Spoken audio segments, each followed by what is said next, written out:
Pero aminin mo sa akin, ako ang ama ng iyong anak. I'm telling you nothing. Nakakatawa ka, Ernie. Nakakatawang nakakaawa. You think of the silliest things. I don't care. Hindi ako makakapayag na hindi mabigyan pangalan ng ating anak. I'm asking you again, Rosita. Pakasalan mo ko. Kahit anong gulong pasukin mo, ako lang ang makakahango sa'yo.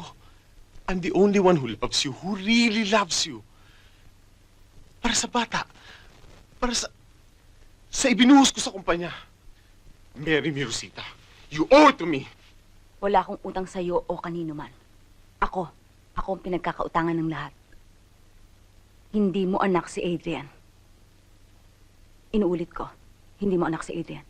Kung gano'n sino ang ama ng bata?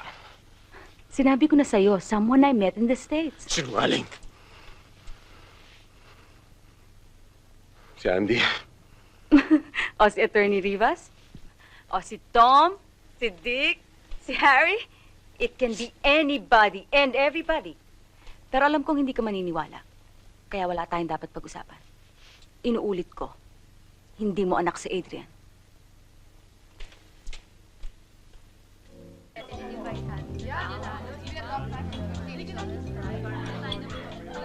Sir? Hi! Yeah, pare. Daddy! Here they are. Hi. Hi! to see you already. Raul? Hi. Hello!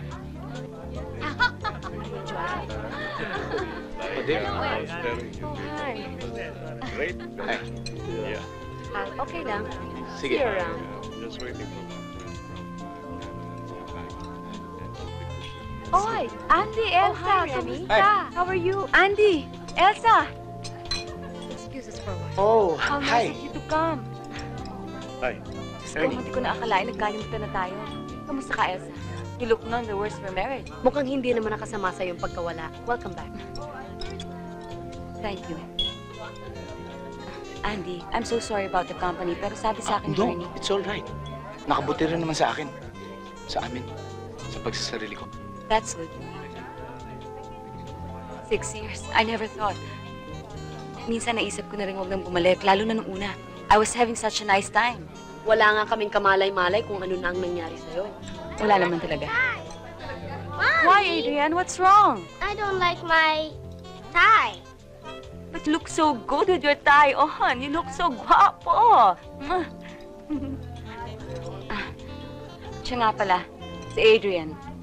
He's your Tita Elsa. Say hello. Hello, Adrian. Tita Andy. Hello, sir. And your Tito Ernie.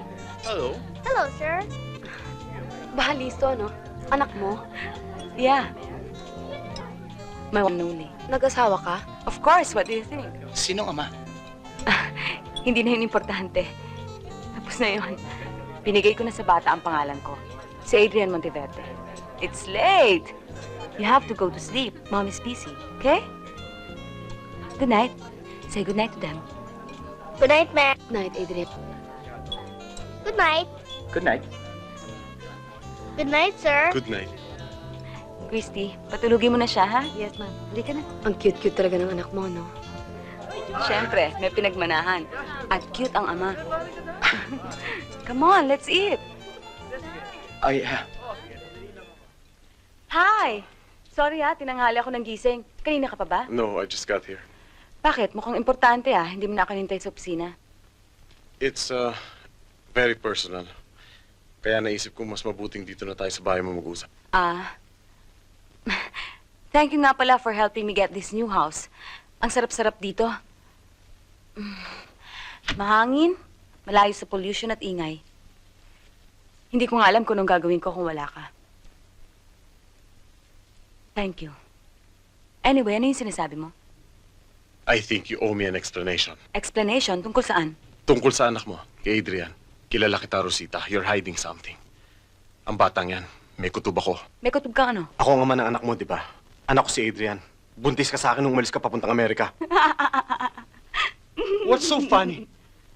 Sabi ko na nga ba't magbubunga ang relasyon natin? Bakit? We practically live together na mawala sa'yo si Andy. Nagparaya ako, maski na ginawa mo laruan ng pag-ibig ko. Pero aminin mo sa akin, ako ang ama ng iyong anak. I'm telling you nothing. Nakakatawa ka, Ernie. Nakakatawang nakakaawa.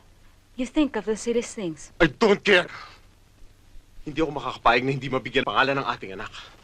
I'm asking you again, Rosita. Pakasalan mo ko. Kahit anong gulong pasukin mo, ako lang ang makakahango sa'yo. I'm the only one who loves you, who really loves you. Para sa bata. Para sa ibinuhos ko sa kumpanya. Marry me, Rosita. You owe it to me. Wala akong utang sa'yo o kanino man. Ako ang pinagkakautangan ng lahat. Hindi mo anak si Adrian. Inuulit ko, hindi mo anak si Adrian. Kung gano'n sino ang man ang bata? Sinabi ko na sa'yo, someone I met in the States. Sinungaling. Si Andy. O si Attorney Rivas? O si Tom? Si Dick? Si Harry? It can be anybody and everybody. Pero alam kong hindi ka maniniwala. Kaya wala tayong dapat pag-usapan. Inuulit ko, hindi mo anak si Adrian.